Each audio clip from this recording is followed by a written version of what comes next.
Bale, mag-iikot lang tayo ng Cavite. May pupuntahan lang tayong tropa. Yung mga dating mga taga-Riles. So, matagal din natin silang hindi nakita. So, mga about 7 to 8 years na natin hindi sila nakikita. Pero sige, pupunta tayo doon ngayon. Total, makapag-ride man lang tayo ng kahit konti. Makapag-upload tayo ng konti. Di ba? At malapit lang naman, 13 Martires lang naman. So, let's go. Tara na.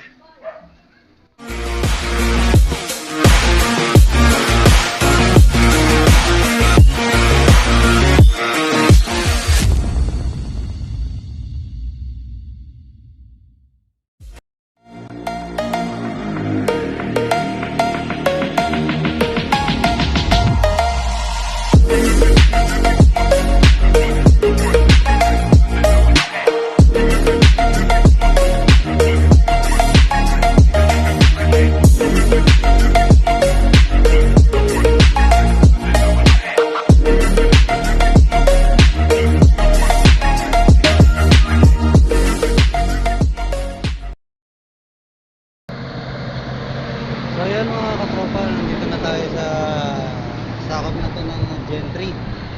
Nasa Gentry na tayo, no? So malapit na tayo. Pagdating natin ng Tansa, kakaliwanan lang tayo. Papunta tayo ng 13 kasi hindi na tayo makakapunta ng Naik. May gagawin kasi yung tropa natin doon. So hindi natin siya pwedeng abalahin. Busy siya ngayon.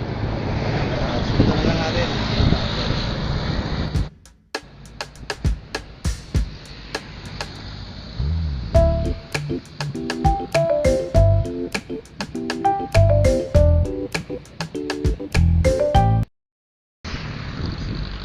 So yun mga ka-classic, malapit na tayo. Actually nandito na tayo, sakop to ng Bagtas.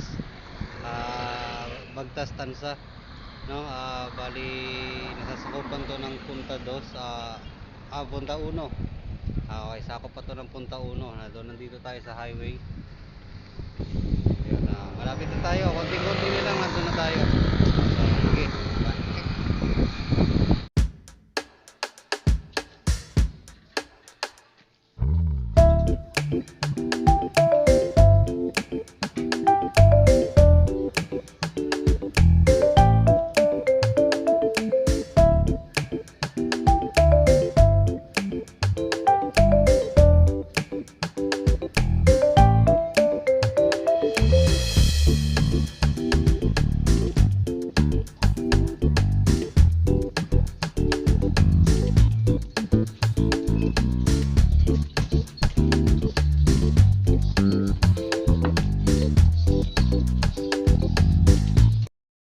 so ayun mga classic, narating na tayo dito sa Aguado. Ayan. So punta naman tayo ngayon ng Tansa bago tayo mag-Bacoor ulit. Okay, na tayo, no?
4:30 ng madaling araw. Dito pa rin tayo sa Aguinaldo Highway. So, pauwi na tayo. Medyo dinadaling araw na tayo sa Kaiinom. Pahinga lang tayo, tapos bumiyahe na tayo pauwi. So, yun. Hanggang dito na lang.